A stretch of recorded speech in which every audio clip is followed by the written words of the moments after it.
ورحمۃ اللہ وبرکاتہ۔ میں آپ کا میزبان سید حماد علی زیدی آپ کو اپنے اس پروگرام فقی مسائل میں خوش آمدید کہتا ہوں۔ ہادی ٹی وی کے زیر اہتمام یہ پروگرامز کہ جو اہل بیت سے نزدیک تر کرنے کی کوشش اور کاوش میں سراسر مصروف ہیں، یقیناً مومنین کے لیے ایک بہترین تحفے کی صورت میں ہادی ٹی وی ان پروگرامز کو پیش کرتا ہے۔ آپ حضرات ان پروگرامز سے لائیو استفادہ بھی حاصل کر سکتے ہیں اپنے ٹی وی کے ذریعے سے، اور اس کے علاوہ یوٹیوب چینل، انسٹاگرام، فیس بک کے پیج کے ذریعے سے اور واٹس ایپ کے نمبر کے ذریعے سے آپ حضرات ہم سے جڑ سکتے ہیں، اور اس پروگرام میں اپنے سوالات ہم تک پہنچانے کے لیے آپ حضرات ہمارے اسکرین کے نیچے چلتے ہوئے نمبرز پر رابطہ کر سکتے ہیں۔ یقیناً تمام تر مومنین آمادہ ہیں اور متوجہ ہیں اس جانب کہ یہ ایام کہ جو رجب کی یہ تاریخیں 23، 24 اور 25 رجب وہ تاریخیں ہیں کہ جن تاریخوں میں ہمارے امام موسی کاظم علیہ الصلاۃ والسلام کو زہر دیا گیا اور اس کے بعد آپ کی شہادت واقع ہوئی، اس دنیا سے آپ پردہ فرما گئے۔ یقیناً بہت ہی پردرد موقع ہے تمام تر مومنین کی خدمت میں۔ میں بہت زیادہ تعزیت اور تہنیت پیش کرتا ہوں، لیکن بالخصوص امام علی رضا علیہ الصلاۃ والسلام اور بالخصوص جناب معصومہ قم سلام اللہ علیہا کی خدمت اقدس میں تعزیت پیش کرتا ہوں۔ آپ کے بابا کے اس شہادت کے ایام میں آپ کو پرسہ پیش کرتے ہیں، اور بالخصوص امام وقت، امام زمانہ عجل اللہ تعالی فرجہ الشریف کی بارگاہ میں اس شہادت پردرد کا پرسہ پیش کرتے ہیں۔ پروردگار عالم کی بارگاہ میں دعا ہے کہ پروردگار عالم ہمیں کاظم الغیظ امام، وہ امام کہ جسے موسی کاظم کہا جاتا ہے، اس امام کو سیرت پر عمل کرنے اور ان کی سیرت کو سمجھ کر ان کا حقیقی معنی میں شیعہ بننے کی توفیق عنایت فرمائے۔ ناظرین کرام، فقی مسائل کے متعلق آپ حضرات جانتے ہیں کہ ہمارا ہر ہفتے کو یہ پروگرام لائیو نشر کیا جاتا ہے، اور اگلے دن ریپیٹ ٹیلی کاسٹ پر بھی یہ پروگرام چلایا جاتا ہے، کہ جس میں ہمارے ساتھ موجود ہوتے ہیں، اپنی انتہائی قیمتی مصروفیات میں سے ہمیں وقت مہیا کرتے ہیں اور مومنین کی خدمت کے لیے یہاں پر تشریف لاتے ہیں حجت الاسلام والمسلمین مولانا شفا نجفی صاحب۔ یقیناً آپ متوجہ ہیں، آپ کو میں اس پروگرام میں خوش آمدید کہتا ہوں۔ السلام علیکم ورحمۃ اللہ آغا صاحب۔ وعلیکم السلام ورحمۃ اللہ۔ جناب زیدی صاحب کیسے خیریت مزاج سے ہیں آغا ہیں؟ صاحب؟ خیریت سے ہیں آپ؟ جی آپ کی دعا الحمدللہ۔ اور آپ کو سب ٹھیک ہے؟ سلامت آپ کے ساتھی رکھا، سایہ اسٹوڈیو میں؟ دراز۔ آغا صاحب میں چاہوں گا کہ آج کی اس مخصوص تاریخ کے حوالے سے اور اس پروگرام کے حوالے سے آپ ہمارے ناظرین کو آمادہ فرمائیے۔ اعوذ باللہ من الشیطان الرجیم، بسم اللہ الرحمن الرحیم۔ الحمدللہ رب العالمین، والصلاة والسلام علی خیر خلقہ محمد وآلہ الطیبین الطاہرین، واللعن الابدی علی اعدائہم اجمعین۔ محترم ناظرین و سامعین، معمول کے مطابق آپ خواتین حضرات کی طرف سے آنے والے سوالات کے جوابات عرض کرنے سے پہلے عام طور پر ہم کوئی ایسا فقہی مسئلہ بیان کرنے کی کوشش کرتے ہیں جو بہت ہی پیش آنے والا ہوتا ہے، اور بعض حضرات اس کی طرف متوجہ نہیں ہوتے، لیکن آج کی تاریخ کے مناسبت سے، یعنی ہمارے ساتویں امام اور حجت خدا امام موسی کاظم علیہ السلام کی انتہائی مظلومانہ اور دلخراش شہادت کی مناسبت سے میں سب سے پہلے قائم آل محمد عجل اللہ تعالی فرجہ الشریف کی خدمت میں اور تمام مومنین مومنات کی خدمت میں تسلیت اور تعزیت پیش کرتا ہوں۔ اللہ تعالی ہمیں اس مظلوم امام کی سیرت طیبہ کو پڑھنے، سمجھنے اور اس پر عمل کرنے کی توفیق عطا فرمائے۔ چونکہ پروگرام فقی مسائل کا ہے، لہذا ہم آپ کے سیرت یا آپ کے فضائل یا مصائب کے لیے زیادہ ٹائم نہیں دے سکیں گے۔ البتہ بطور تبرک میں آپ کا ایک فرمان، امام موسی کاظم علیہ السلام کا فرمان آپ خواتین و حضرات کی خدمت میں پیش کروں گا، جس کو مرحوم ابن قولوی نے ہماری زیارات کی معتبر کتاب کامل الزیارت کے اندر نقل کی ہے۔ امام علیہ السلام نے فرمایا، یہ عبد الرحمن بن مسلم ہے، وہ کہتے ہیں دخلت علی الکاظم، میں ایک مرتبہ امام موسیٰ کاظم علیہ الصلوۃ والسلام کی خدمت میں حاضر ہوا، فقلت له، اور میں نے عرض کی، ایما افضل زیارت الحسین بن علی او امیر المؤمنین، فرزند پیغمبر یہ فرمائیں کہ امام حسین کی زیارت کا ثواب زیادہ ہے، افضل ہے، یا امیر المومنین علیہ الصلوۃ والسلام کی زیارت کا ثواب زیادہ ہے، او فلان او فلان، وسمیت الائمۃ واحدا واحدا، اور اسی طرح میں نے ایک ایک امام کا نام لیا کہ ان میں سے کس امام کی زیارت کا اجر اور ثواب زیادہ ہے۔ تو آپ نے جواب میں فرمایا، یا عبد الرحمن، من زار اولنا فقد زار آخرنا، جس نے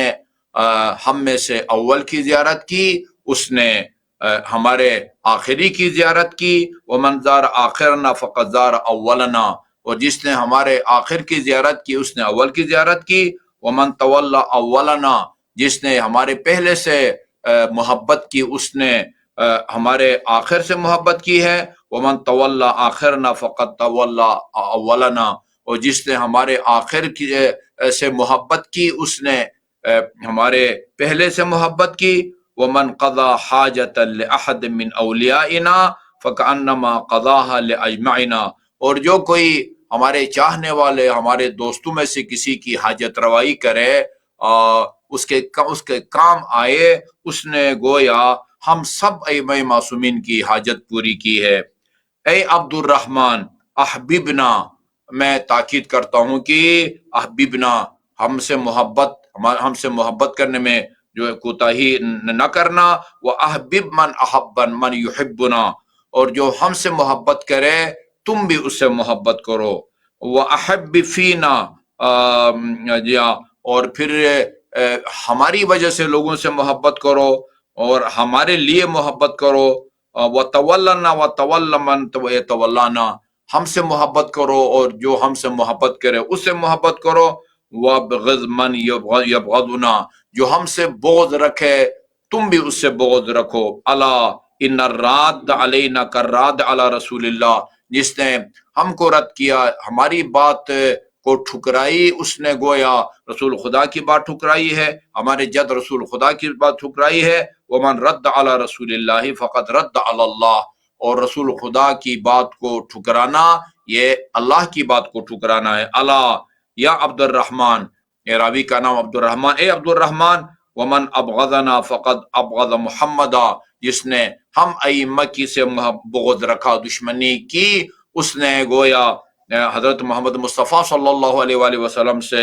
بغض رکھا، ومن ابغض محمد فقد ابغض اللہ، اور جس نے محمد سے بغض رکھا اس نے گویا اللہ سے بغض رکھا ہے، ومن ابغض اللہ عز وجل، جس نے خدا سے بغض رکھا، کان حقا علی اللہ ان یصلیہ النار، تو حق بنتا ہے خدا پر یعنی یہ کہ اس کو آتش جہنم میں جھونک دے، یعنی وہ آتش جہنم کا حقدار ہے، وما لہ من نصیر، اور اس وقت اس کا کوئی ناصر اور مددگار نہ ہوگا۔ خدا کی بارگاہ میں دست دعا ہوں کہ ہمیں وہ تاحیات ائمہ معصومین علیہ الصلوۃ والسلام کے دامن ولایت و امامت سے متمسک رہنے کی توفیق عطا فرمائے۔ الہی آمین، الہی آمین، جزاک اللہ آغا صاحب، یقیناً آپ نے مومنین کو آمادہ کیا۔ آغا صاحب ہم چلتے ہیں سوالات کی جانب، لیکن اس سے پہلے میں تمام تر ناظرین و سامعین کو یہ بتانا چاہوں گا کہ آپ اپنے سوالات، اگر کوئی بھی فقہی مسائل سے ریلیٹڈ آپ کا سوال موجود ہے تو آپ کسی بھی سوال کے اگر مشکل میں پڑے ہوئے ہیں یا کوئی بھی مسئلہ آپ کی زندگی میں درپیش ہے فقہی مسائل سے ریلیٹڈ، تو آپ ہمیں اپنا مسئلہ، اپنا سوال پہنچا سکتے ہیں ہمارے اسکرین کے نیچے چلتے ہوئے نمبرز پر، جن کے جوابات دینے کے لیے ہمارے پاس موجود ہیں مولانا شفا حسین نجفی صاحب، جو کہ یقیناً آپ کے سوالات کے جوابات دینے کے لیے یہاں پر موجود ہیں۔ آئیے آغا صاحب اپنے پہلے سوال کی جانب چلتے ہیں، اور آج ہمارے پاس اول سوال موجود ہے بعد السلام۔ یہ پوچھا جا رہا ہے کہ آغا صاحب اگر کسی نے عمرے اور حج کی ہوں اور یاد نہ ہو کہ اس دوران اس سے کافی غلطیاں ہوں، جیسے چھت والی گاڑی میں سفر، چپل پہننا وغیرہ، اور دھوپ کے وقت سائے میں بیٹھنا، تو ان کا کیا کفارہ ہوگا، اور کیا سب کا ایک کفارہ کافی ہوگا، اور کیا مختلف کفارے ہوں گے اور کیا کیا کفارے ہوں گے؟ اس کا جواب عنایت فرمائیے گا۔ دیکھیں جی، اس میں کوئی شک نہیں ہے کہ وہ آپ عمرہ کے لیے احرام باندھتے ہیں یا حج کے لیے، یعنی احرام کی جو حقیقت ہے وہ تلبیہ ہے، یعنی لبیک اللہم لبیک لبیک اللہم لا شریک لک لبیک۔ تو اس کے بعد جو ہے وہ 24 یا 25 کام حرام ہو جاتے ہیں۔ ان میں سے بعض وہ ہیں جو آپ کے جو ہے نا تلبیہ پڑے بغیر بھی، حالت احرام میں جانے کے بغیر بھی وہ حرام ہوتے ہیں، جیسے وہ گالی گلوچ دینا اور جھوٹ بولنا وغیرہ وغیرہ۔ کچھ کام ہیں جو کہ ہم عام زندگی میں تو وہ جائز ہیں، لیکن احرام کی وجہ سے وہ ناجائز ہو جاتے ہیں، جیسے بال کاٹنا ہے، ناخن کاٹنا ہے، خوشبو لگانا ہے، مرد کے لیے سر چھپانا ہے وغیرہ وغیرہ۔ تو جو حرام ہے، ایسا بھی نہیں ہے کہ ان حرام میں سے جو بھی کریں اس کا کفارہ واجب ہو۔ نہیں، بعض کا کفارہ ہے، بعض کا کفارہ نہیں ہے، بعض کا جو ہے وہ اونٹ کفارہ ہے، ابھی ہم اس کی تفصیل کو بیان نہیں کر سکتے، بعض کا گائے ہے، بعض کا بکرا ہے، اور بعض کا جو ہے نا مثلا ایک جو ہے نا وہ ایک مٹھی کھجور ہے۔ تو یہ مختلف جو محرمات ہیں جن پر پابندی لگتی ہے احرام کی وجہ سے، بعض صرف گناہ ہے، ان کا کوئی کفارہ نہیں ہے، بعض کا کفارہ کم ہے اور بعض کا کفارہ زیادہ ہے۔ ظاہر ہے سب کی تفصیل بیان کریں گے تو پھر ہمارا سوال جواب کا جو ٹائم ہے وہ یعنی اسی کے لیے جو اسی میں ختم ہو جائے گا۔ تو سب سے پہلی بات تو یہ ہے کہ آپ کو یقین ہونا چاہیے کہ یہ جو ہے نا وہ یہ حرام کام میں نے کیا ہے اور دانستہ طور پر کیا ہے۔ ان میں سے کوئی بھی کام اگر بھولے سے کریں، مثلا جو ہے نا وہ خوشبو سونگنا جو ہے وہ حرام ہے، جان بوجھ کے نہ سونگے، غلطی سے سونگے۔ آئینہ دیکھنا حرام ہے، لیکن یعنی اتفاقی طور پر اور بے خیالی میں نظر پڑتی ہے تو وہ حرام نہیں ہے۔ اسی طرح چھت والی گاڑی میں جان بوجھ کے دن کو سوار ہونا یہ حرام ہے، غلطی سے بیٹھیں پھر اتر جائیں تو اس میں جو ہے نا وہ نہیں ہے۔ تو یقینی طور پر اور جان بوجھ کے اگر آپ نے ان حرام کاموں میں سے کوئی کام کیا ہو تو بعض کا کفارہ ہے، بعض کا کفارہ نہیں ہے، صرف گناہ ہے اور استغفار جو ہے نا وہ کافی ہے۔ اور اگر آپ سے کوئی شک ہے کہ یہ مجھ سے سر درد، فارغ ہونے کے بعد شک کرتے ہیں کہ ان 25 سے 24 حرام کاموں میں سے کوئی کام مجھ سے سر درد ہوا ہے یا نہیں ہوا، آپ کو پریشان نہیں ہونا چاہیے۔ یوں سمجھیں کہ آپ سے جو ہے نا وہ یہ کام سرزد نہیں ہوا ہے۔ جی ہاں، جان بوجھ کے یقینی طور پر اگر وہ سرزد ہوا ہو تب جو ہے وہ آپ کے ذمے کفارہ آتا ہے۔ وہ بھی اس صورت میں ہے کہ جب وہ کام ایسا ہو کہ جس کا کفارہ واجب ہو۔ جی، صاحب تو بہت یہ بہت سوال شکریہ۔ ہے کہ یہاں سے جو ہے نا وہ تو سربستہ ہے، تو اس کا میں یہی جواب عرض کر سکتا ہوں جو میں نے کر دیا ہے۔ اچھا آغا صاحب، اس کے علاوہ اگر مزید کسی کو تفصیل چاہیے ہو تو یوٹیوب پہ آپ کے پیج پر کوئی ویڈیوز اس کے حوالے سے موجود ہیں یا نہیں؟ جی جی، یہ عمرہ مفردہ وغیرہ کا طریقہ جو ہے وہ تو موجود ہے، البتہ وہ حج کے تمام جو مسائل ہیں وہ تو ظاہر ہے یوٹیوب پر نہیں آ سکتے۔ ضرورت کے جو مسائل ہیں حج کے اور عمرہ کے وہ ہمارے یوٹیوب پر جو ہے نا وہ موجود ہے۔ مثلا محرمات کو ظاہراً ہم نے بیان کر دیا ہے کہ کون کون سے کام جو ہے نا وہ حرام ہیں۔ جی، بہت بہت شکریہ۔ تو ناظرین آغا صاحب کے یوٹیوب چینل سے بھی استفادہ حاصل کر سکتے ہیں اور آپ کے اپنے نام سے ہی یوٹیوب چینل موجود ہے۔ آغا صاحب اگلے سوال کی جانب چلتے ہیں، اور ہمارے پاس اگلا سوال یہ موجود ہے کہ پوچھنے والے نے بعد السلام یہ پوچھا ہے کہ آغا صاحب یہ بتائیے کہ کیا میں اپنی بہن کے شوہر جو کہ سید ہیں انہیں اپنے خمس کی رقم دے سکتی ہوں یا نہیں، کیونکہ ان کی تمام تر اولادیں بھی سید ہیں، ان کا بیٹا بھی موجود ہے، اور ان کو میں اپنے خمس کی رقم دے سکتی ہوں یا نہیں؟ اچھا، انہوں نے فقط یہ پوچھا ہے کہ مکمل خمس کی رقم انہیں دے سکتی ہوں یا نہیں، اور شرائط کی بھی انہوں نے کوئی بات نہیں کی ہے، تو اس کی تفصیل بیان فرمائیے گا۔ دیکھیں جی، جو خمس ہے اس کو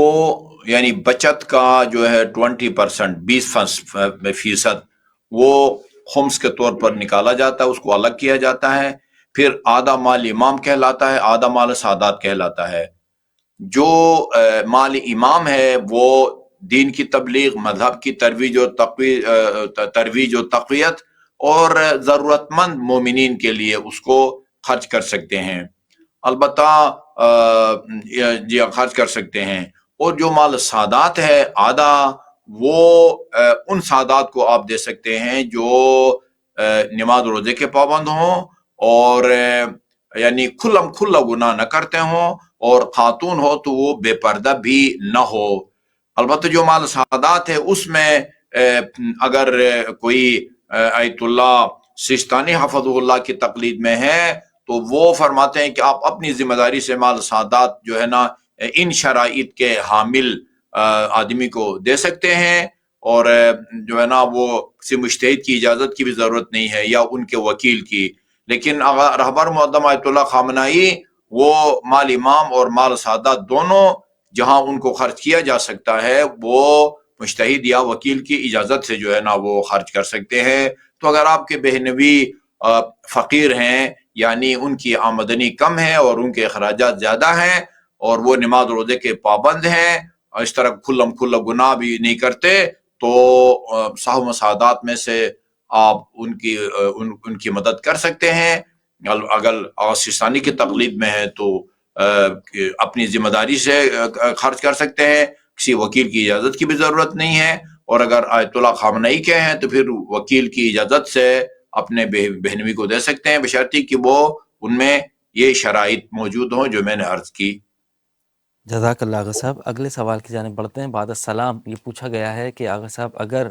فجر کی نماز میں، نماز صبح میں اس کے اول وقت داخل ہونے میں 5 منٹ باقی ہوں اور ہم نماز شب پڑھنا چاہتے ہوں تو ممکن نہیں ہے کہ مکمل 11 رکعت نماز شب کی ان 5 منٹ میں ادا کر لی جائیں، تو کیا طریقہ کار ہوگا کہ ہم اپنی نماز شب کو بھی ادا کریں اور ہمارا وقت بھی جو ہے وہ محفوظ رہے اور نماز صبح بھی ہماری اول وقت میں ادا ہو جائے؟ دیکھیں جی، وہ 5 منٹ میں تو ظاہر ہے وہ نہیں پڑھی جا سکتی۔ چلیں آپ جو ہے نا وہ آخر میں جو 1 رکعت ہے وہی آپ پڑھیں، اور اس میں جو زیادہ تفصیل ہے وہ نہ کریں، صرف جو ہے نا وہ جو ہے نا مختصر کریں، جیسے وہ جو ہے نا وہ 40 مومنین کا نام لیا جاتا ہے اور 3 دفعہ العفو پڑھا جاتا ہے، 70 دفعہ استغفار پڑھا جاتا ہے، وہ سارا نہ کریں، ایک سادہ جو ہے وہ 1 رکعت آپ نماز پڑھیں۔ اور ویسے بھی اگر جو جتنے بھی نوافل ہیں 34 رکعت، اگر وہ کسی وجہ سے ان کے مقرر وقت میں نہ پڑھ سکے تو واجب نمازوں کی طرح بعد میں ان کو قضا بھی بجا لا سکتے ہیں، قضا کی نیت سے۔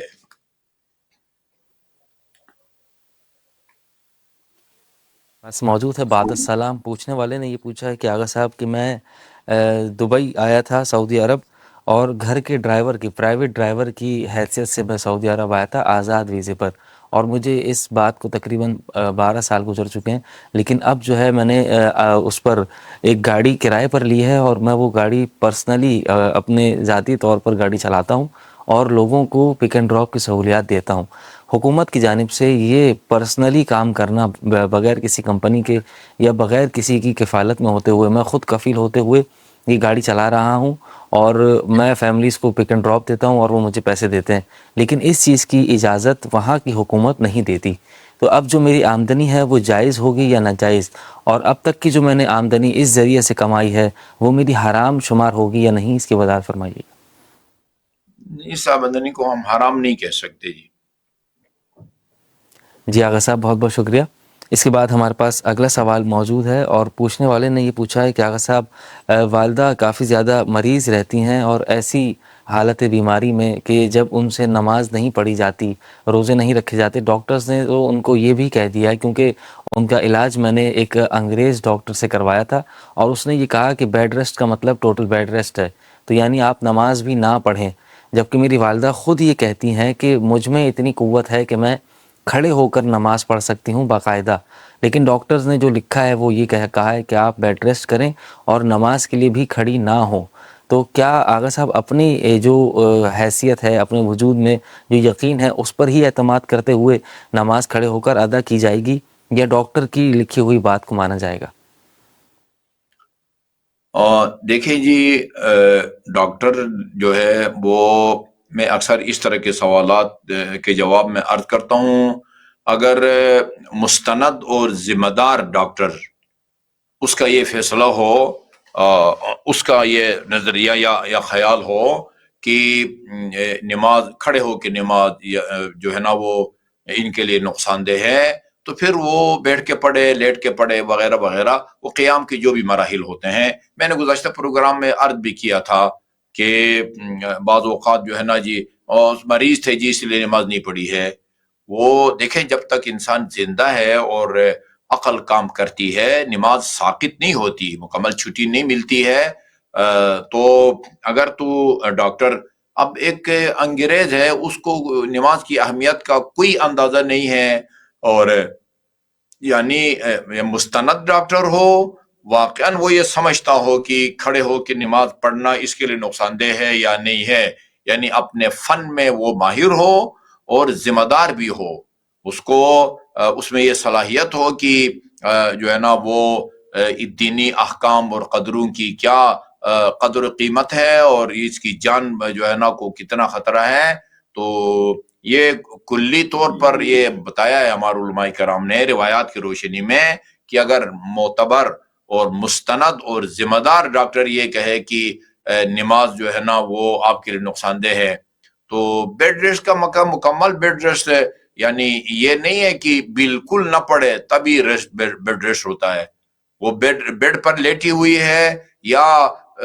پش کے بل لیٹی ہوئی ہے، یا دائیں کروٹ لیٹی ہوئی یا بائیں کروٹ لیٹی ہوئی ہے، اور اس نے، اور بیڈ ریسٹ کا مطلب کوئی ہوا میں معلق تو نہیں ہے وہ ہوتا بندہ، یعنی ہوا میں معلق بھی ہے۔ تو اب میں نے سنا ہے یہ بعض ہسپتالوں میں یہ سہولت ہے کہ جو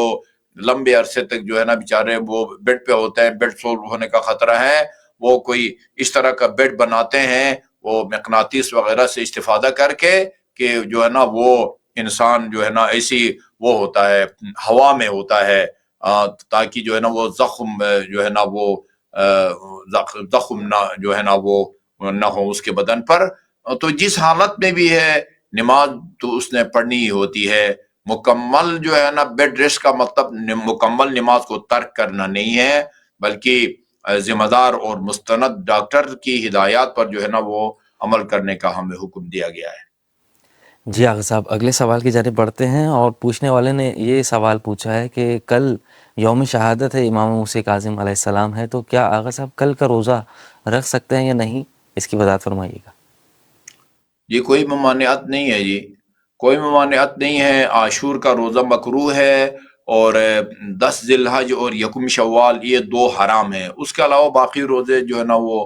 مستحب ہیں، امام کی شہادت کی وجہ سے وہ روزہ نہ مکروہ ہوتا ہے نہ حرام۔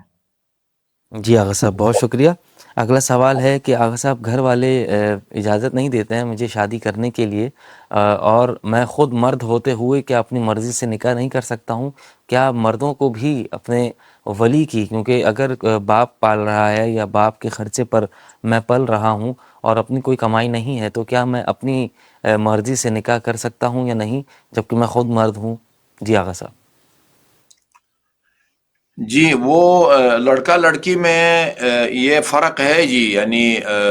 فقہی اعتبار سے کہ اگر لڑکی ہے اور کنواری ہے تو اس کا نکاح لڑکی کی رضامندی اور باپ یا دادا ان دونوں میں سے کسی ایک کی رضامندی کے بغیر اس کا نکاح صحیح نہیں ہے۔ لیکن جو لڑکا ہے وہ خود مختار ہے، وہ کسی سے پوچھے بغیر جو ہے نا وہ شرعی طور پر وہ اپنا نکاح کر سکتا ہے۔ البتہ اخلاقی طور پر جو ہے نا وہ بہتر ہے کہ وہ اپنے والدین کو اور دوسرے جو ہے نا قریبی عزیزوں کو یا اعتماد میں لے کے جو ہے نا وہ کوئی فیصلہ کرے۔ جی آغا صاحب، بہت بہت شکریہ۔ اس کے بعد اگلا سوال ہمارے پاس موجود ہے، اور پوچھنے والی خاتون ہے جنہوں نے پوچھا ہے کہ آغا صاحب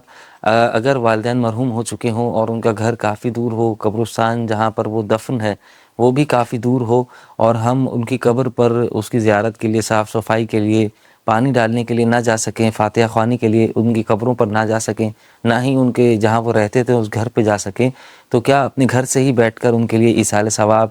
فاتحہ خوانی یا ان کی جانب سے صدقہ خیرات وغیرہ اپنے گھر سے ہی کر سکتے ہیں؟ یہ زیادہ بہتر ہے یا پھر ہم کوشش کر کے جائیں اور ان کی قبروں پر ہی جا کر یہ عمل کریں؟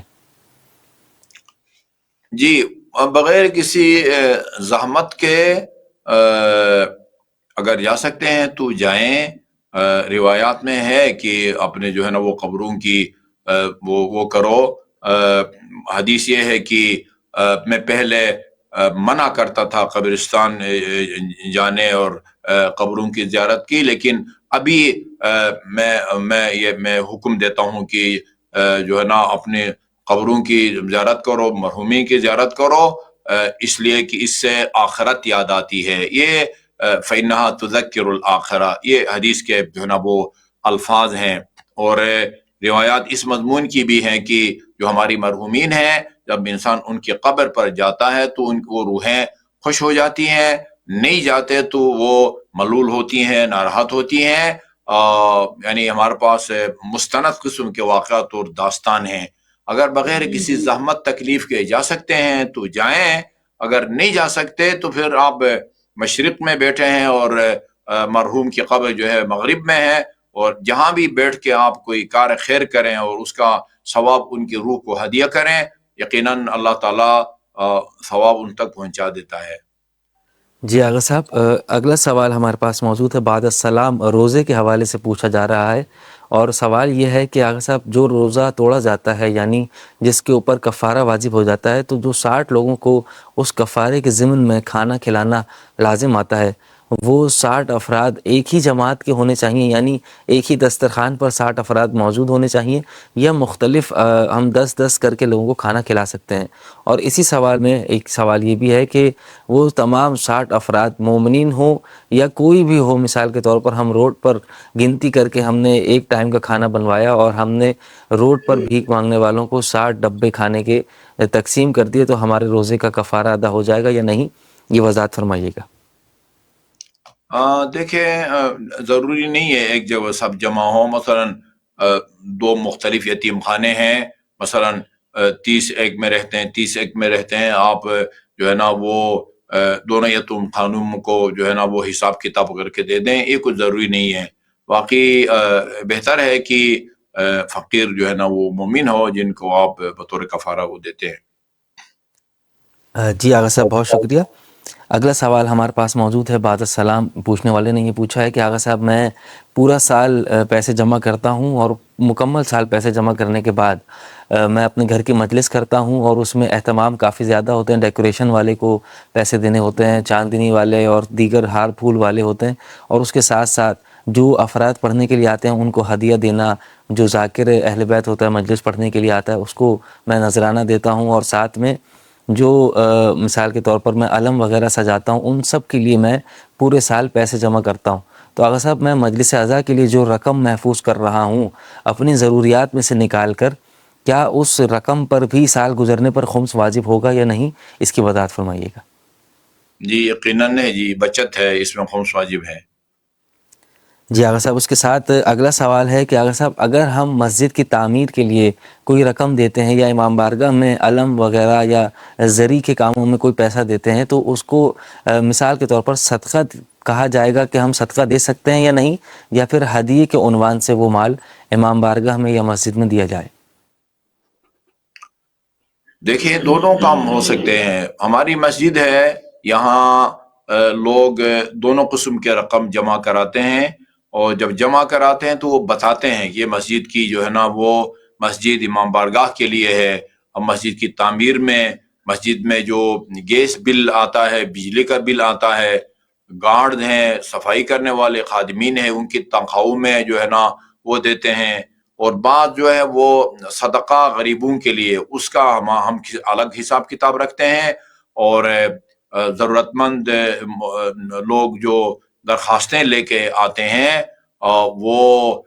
جو ہے نا ہم تحقیق کر کے واقعاً اگر یہ مستحق ہیں، دوائیوں کے پیسے نہیں ہیں، چیک اپ کا پیسہ نہیں ہے، تو پھر ان صدقات میں سے ہم ان کو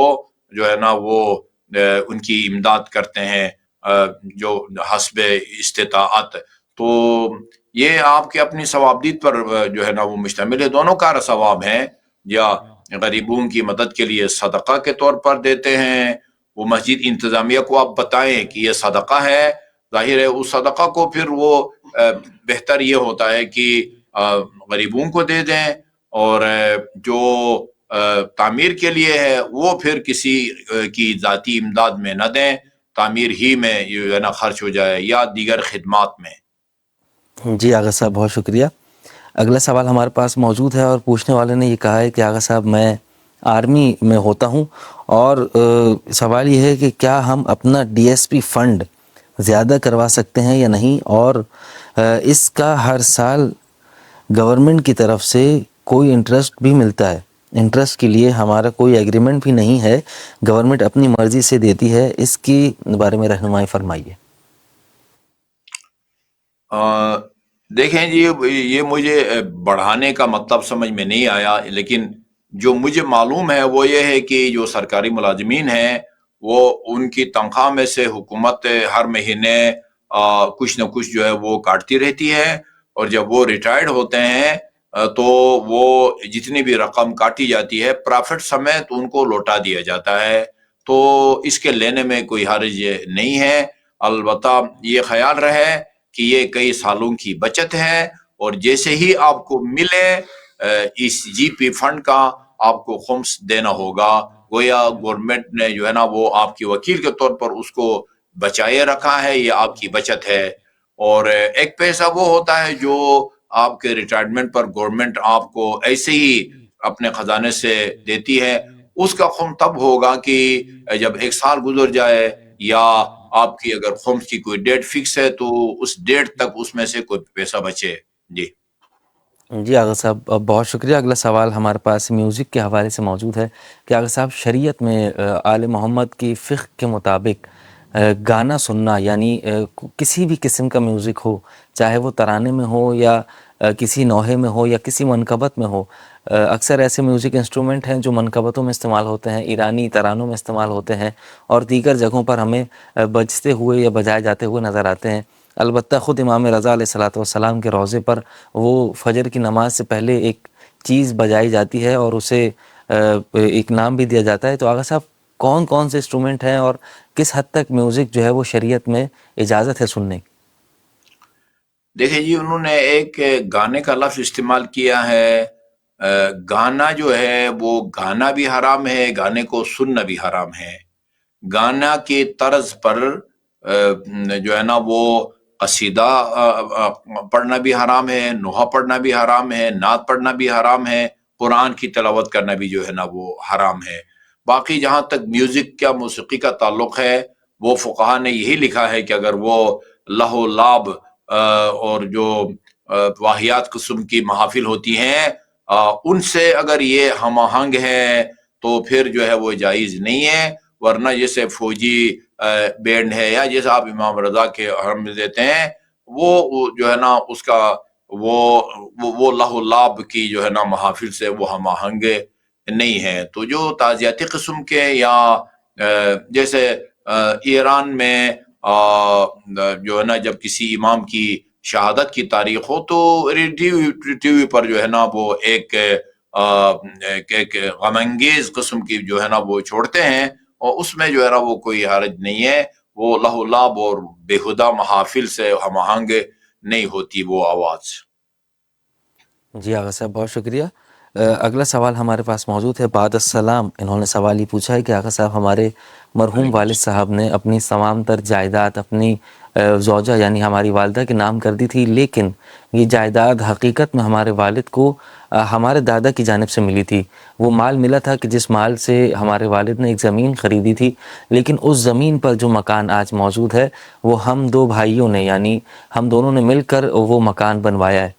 لیکن اب وہ مکان اور وہ زمین تمام تر پراپرٹی ہماری والدہ کے نام پر ہے, اور والدہ ابھی حیات ہیں یا نہیں یہ انہوں نے نہیں لکھا ہے. لیکن ابھی سوال یہ ہے کہ آغا صاحب اب اس کی تقسیم کس طرح سے ہوگی, اس مال کی جو ہمارے والد صاحب چھوڑ کر انتقال کر گئے, اور وہ ہمارے والد صاحب آیت اللہ سیستانی کے مقلد تھے. دیکھیں جی، یہ تو مسئلہ پیچیدہ ہے۔ وہ زمین والد کی ہے، مکان اس کے اوپر آپ نے تعمیر کیا ہے،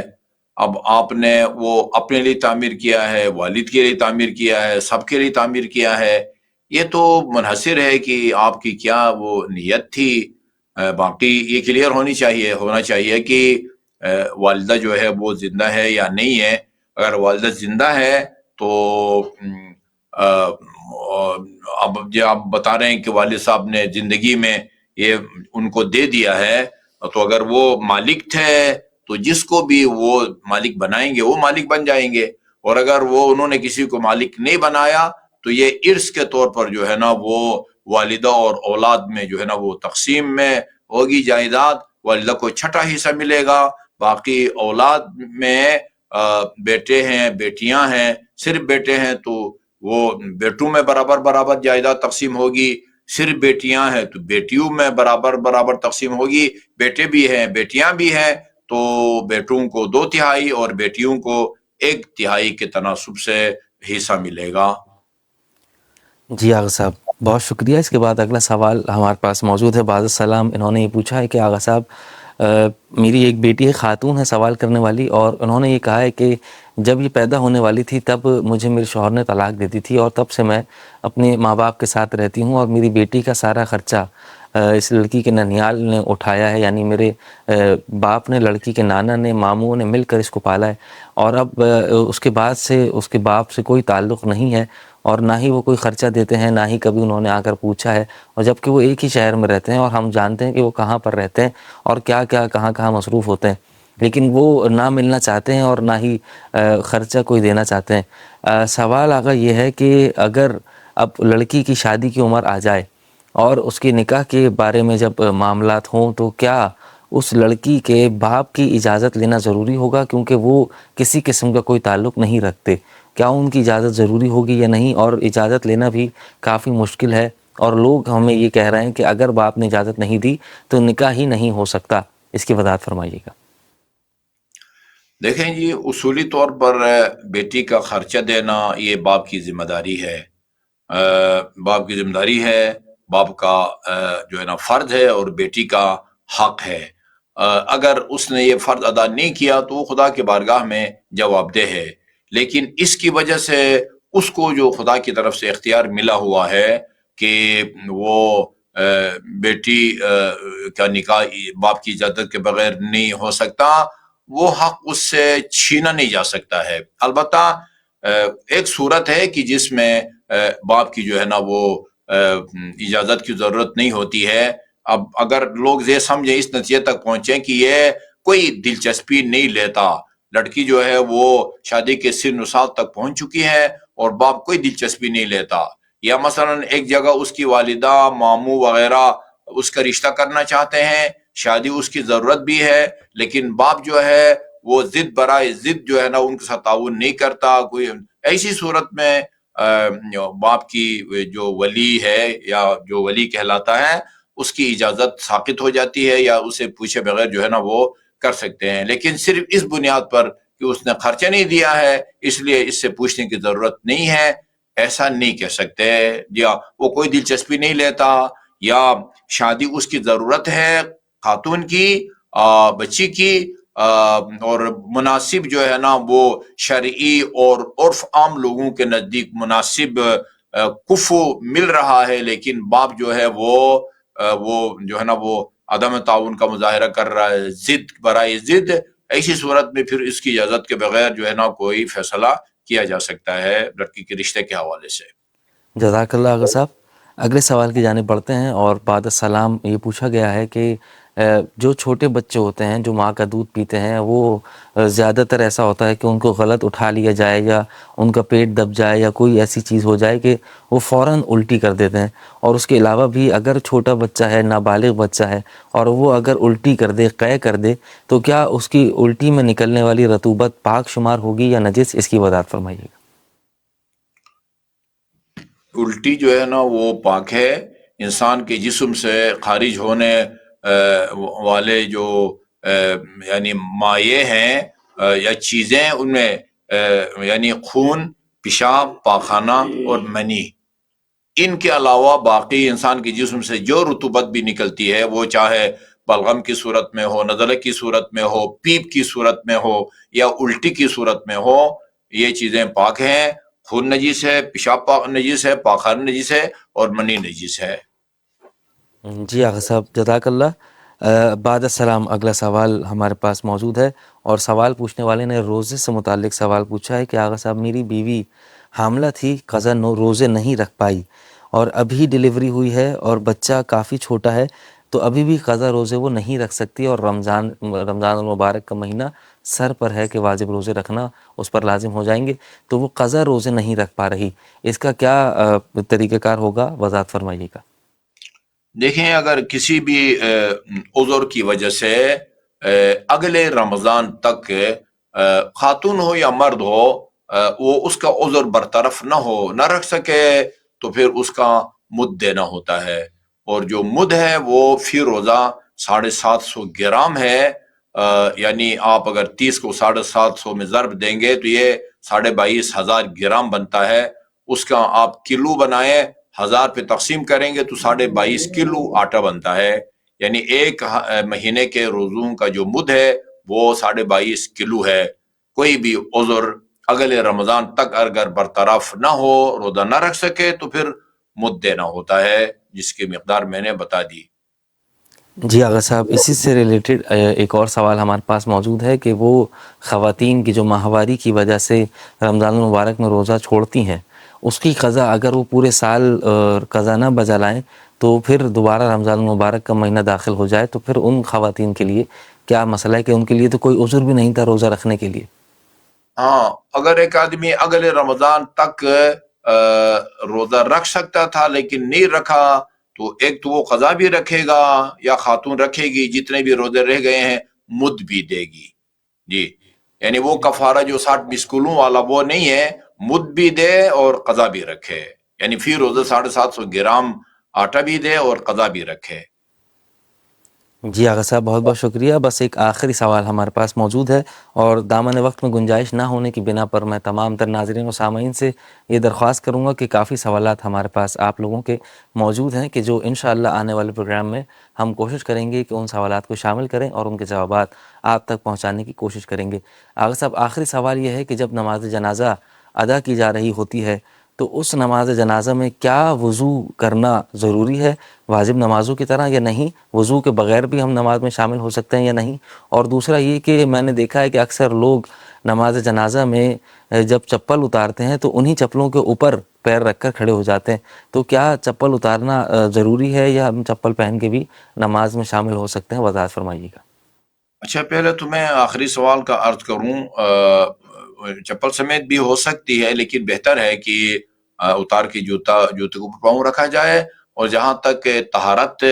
کا تعلق ہے، یہ در حقیقت نماز نہیں ہے، جس کو نماز جنازہ کہا جاتا ہے، وہ نماز نہیں ہے، اس لیے وہ بغیر وضو کے بھی جو ہے نا وہ پڑھ سکتے ہیں، چونکہ لا صلاۃ الا بطہورن ہے، لا صلاۃ الا بفاتحۃ الکتاب ہے، جس میں سورہ فاتحہ نہ ہو وہ نماز نہیں ہے، جس میں سلام نہ ہو وہ نماز نہیں ہے، اس میں نہ سلام ہے نہ سورہ فاتحہ ہے، تو لہٰذا اس میں جو ہے نا وہ طہارت شرط نہیں ہے۔ جی، اس میں بہتر ہے انسان باطہارت ہو، ویسے بھی ہر وقت باوضو رہنا ایک مستحسن کام ہے۔ جی، جزاک اللہ آغا صاحب، بہت شکریہ، آپ نے تمام تر سوالات کے جوابات دیے۔ دعا ہے پروردگار عالم کی بارگاہ میں کہ پروردگار آپ کی توفیقات خیر میں اضافہ فرمائے، اور آپ سمیت تمام علماء حقہ کا سایہ ملت تشیع پر تادیر قائم و دائم رکھے، اور تمام علماء حقہ کی حفاظت فرمائے۔ بالخصوص ساتھ ساتھ دعا ہے تمام تر مومنین کے لیے، پروردگار تجھے واسطہ محمد و آل محمد کا تمام مومنین کی جان مال عزت و آبرو کی حفاظت فرما، تمام مومنین کے حالات کو بہترین حالات میں تبدیل فرما، جتنے بھی مومنین پریشان حال ہیں بحق کے جناب سیدہ تمام کی پریشانیوں کو دور فرما، اور ہمیں سیرت امام موسیٰ کاظم علیہ السلام کو سیکھنے اور سمجھنے اور اس پر عمل پیرا کرنے والا بنا دے۔ ہماری سب سے بڑی دعا، ہمارے وقت کے امام کے ظہور میں تعجیل فرما، ہم ان کے آوان و انصار میں شامل فرما۔ انہی دعاؤں کے ساتھ اجازت دیجیے اپنے میزبان سید حماد علی زیدی کو۔ والسلام۔